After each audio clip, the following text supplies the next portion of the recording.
Alors la personne suivante, donc monsieur Alain Soltez, donc c'est le plus jeune du groupe et pourtant, je pense qu'il va vous surprendre aussi. Aujourd'hui, il va vous partager une introspection, une réflexion qui va certainement résonner sur certains aspects de vous-même, sur la notion de où l'on vient, quelles sont nos racines et qui sommes-nous. Donc, merci de faire un maximum de bruit pour Alain, s'il vous plaît.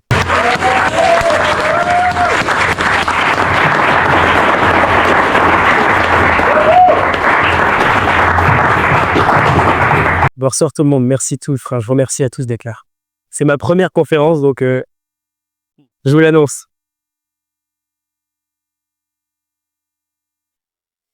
Et cette première conférence, je l'avais dit à ma maman. Ma maman, c'est quelqu'un qui m'a profondément marqué. C'est l'une des personnes qui m'inspire le plus dans ce monde.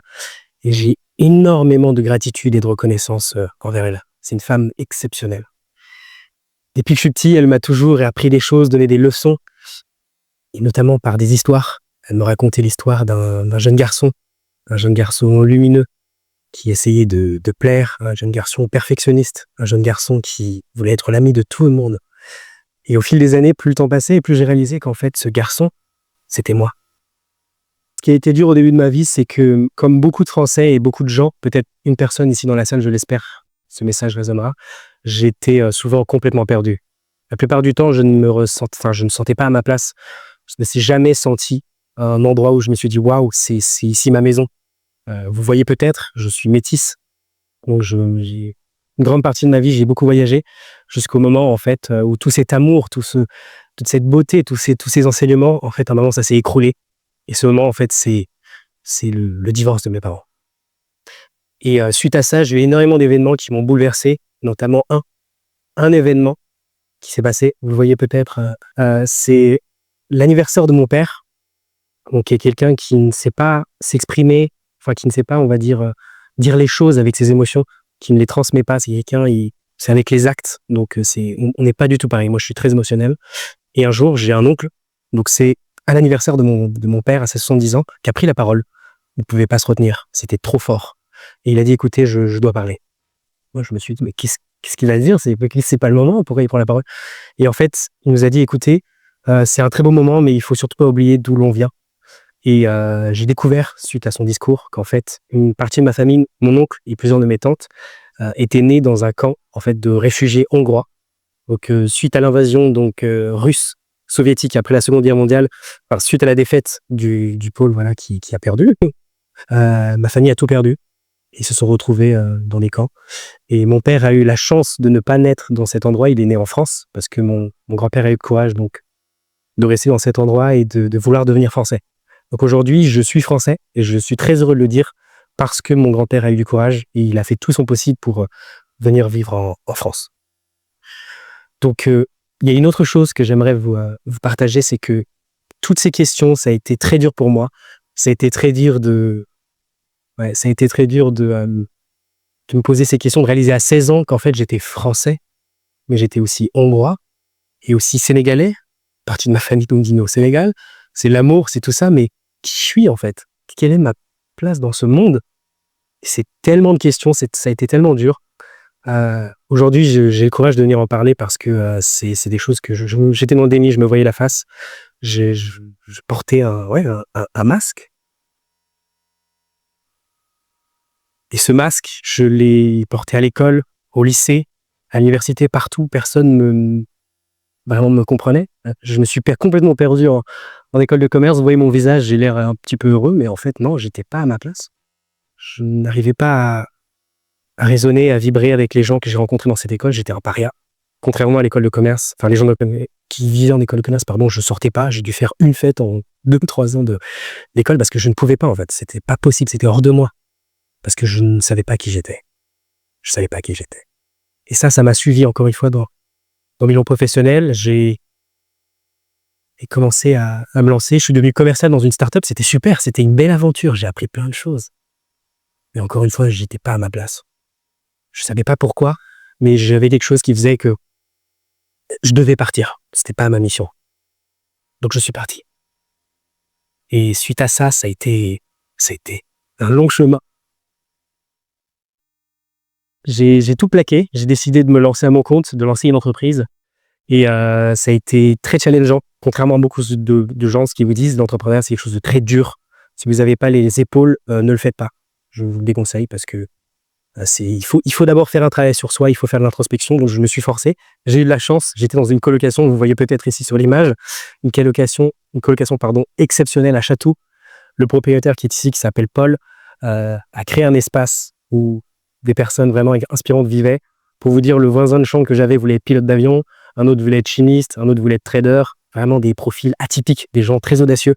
Et je suis très reconnaissant de cette personne. Et une chose qui a été très difficile, c'est que je côtoyais toutes ces personnes-là, mais à un moment, je me suis pris un mur. Un deuxième mur. Un troisième mur. Et je n'arrivais plus à me regarder dans la glace.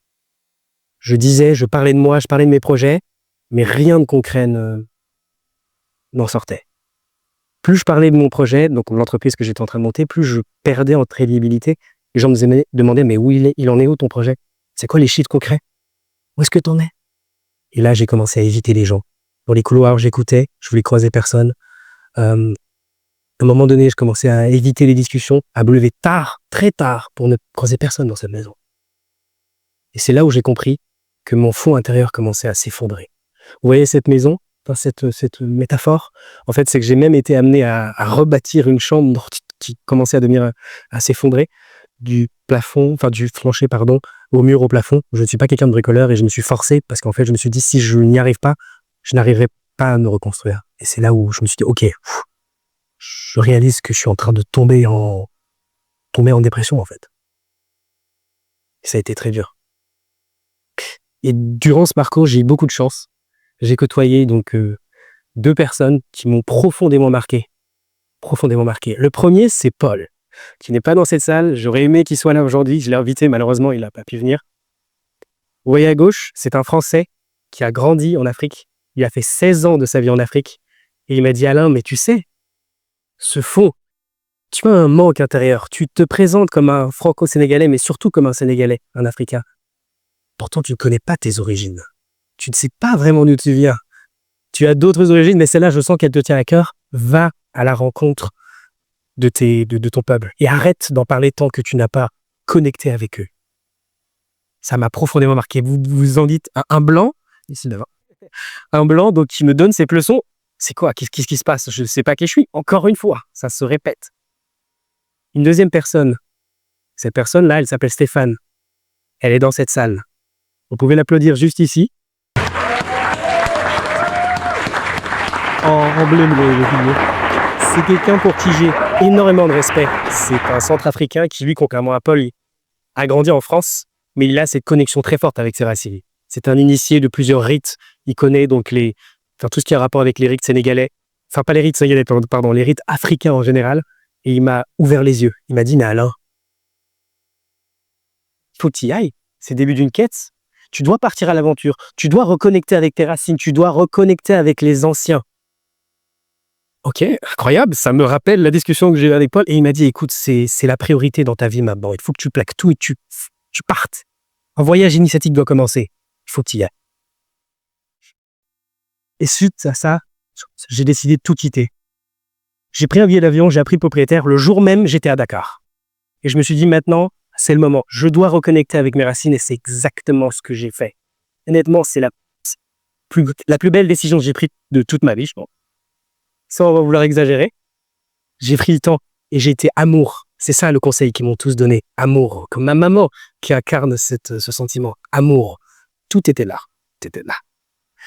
Et donc, j'ai pris le temps de passer du temps. Enfin, j'ai passé du temps avec eux, reconnecté avec mes oncles, mes tantes. Après 6 ans d'absence, j'ai enfin pris le temps d'aller doucement. Et d'être amour avec eux. Et une troisième personne m'a marqué durant ce voyage. Et cette personne, c'est mon grand-père. Mon grand-père. Mohamedou Bamba. C'est un homme exceptionnel. Un homme, il incarne la sagesse pour moi. En fait, cet homme, je ne pouvais pas mettre une photo de lui, j'en avais pas, mais c'est une bibliothèque à lui-même, à lui seul.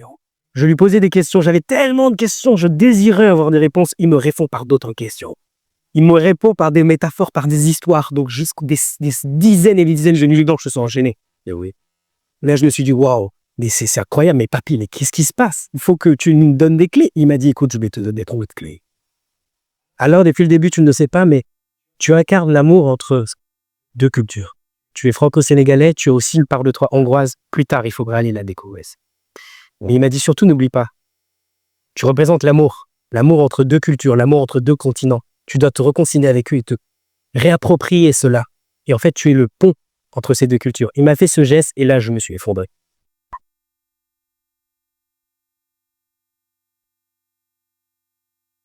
Et c'est à ce moment-là que j'ai su, ok, maintenant j'ai compris quelle était ma mission. J'ai compris pourquoi. J'essayais toujours j'ai cette force, j'ai cette lumière, mais je ne savais pas d'où ça venait. Et il m'a dit, maintenant, il faut que tu partes, il faut que tu continues ton voyage. L'objectif ici, c'est pas de tout vous expliquer, tout vous raconter, mais c'est vous parler de l'importance de reconnecter avec qui nous sommes. L'importance de parfois prendre des choix radicaux, ouais, c'est ça. Et de s'écouter. C'est exactement ce que j'ai fait. Et si je peux, voilà. Il y a 3 valeurs en fait qui sont imprégnées en moi, où j'ai réalisé que c'était les choses les plus importantes de ma vie. Après ce voyage, c'était 3 valeurs. La première, c'est l'amour de soi. Quelque chose que j'ai toujours négligé. Je suis la personne surtout qui va vers les autres, qui prend les énergies négatives et qui essaie d'aider. Maintenant, je vais arrêter de faire ça. Je vais me mettre en priorité. La deuxième chose, c'est la congruence. Qu'est-ce que c'est la congruence? C'est un ami il y a 1 an et demi qui m'a dit ce mot qui m'a marqué. Il m'a dit, écoute, la congruence, c'est la cohérence entre ses valeurs, ses désirs, ses rêves et ses actions. Depuis que j'ai compris ça, toutes mes relations, quelles qu'elles soient, professionnelles, amicales, etc., je me dis, ok, est-ce que je suis en cohérence dans tout ce que je fais? Ça, c'est ma priorité. Si c'est pas le cas, je mets de côté. Et la troisième chose, c'est le don de soi. Donner sans demander en retour. Et c'est ça qui m'a donné envie de venir sur scène aujourd'hui, faire cette première conférence. C'est pour vous partager le voyage spirituel que j'ai vécu. Et maintenant, j'ai une question à vous poser pour que vous puissiez repartir avec quelque chose et vous dire, ok, ça a servi son message. C'est quelle est la valeur qui me fait le plus vibrer? Quelle est la valeur qui est la plus importante à vos yeux? Gravez cette valeur au sein de votre vie et que toutes les actions soient en cohérence avec cette vie. Je vous remercie.